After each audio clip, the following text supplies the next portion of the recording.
রবিবারের সকাল। এখনকার রবিবারগুলো একটু আলসেমি হয়, কিন্তু ছোটোবেলার রবিবারগুলো ছিল খুবই স্পেশাল। তার যদিও নানান কারণ ছিল, তার মধ্যে অন্যতম কারণ ছিল সকালবেলা মায়ের হাতের ফুলকো ফুলকো লুচি আর আলুর দম, আর দুপুরবেলা ওই ধোঁয়া ওঠা গরম ভাত আর মায়ের হাতের লাল লাল মাংসের ঝোল, যা পাতি বাঙালির মাংসের ঝোল। আহা, সেই স্বাদের কোনো তুলনা হয় না।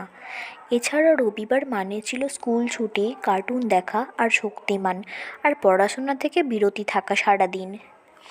তবে অন্যতম ছিল রবিবারের ধোঁয়া ওঠা গরম ভাত আর মায়ের হাতের তৈরি মাংসের ঝোল। আর উপরি পাওনা হিসেবে যেটা থাকতো সেটা হলো রান্না করতে করতে 2 পিস কষা মাংস, আর আমি ছিলাম মায়ের টেস্টার। আর সেই সমস্ত ছোটোবেলার কথাগুলো মনে পড়লে মনটা আনন্দে ভরে ওঠে। যাই হোক, ওই সব দিন আর ফিরে আসবে না, তবে দুপুরের ওই ধোঁয়া ওঠা গরম ভাত আর মাংসের ঝোল আজও ম্যান্ডেটরি বাঙালির কাছে।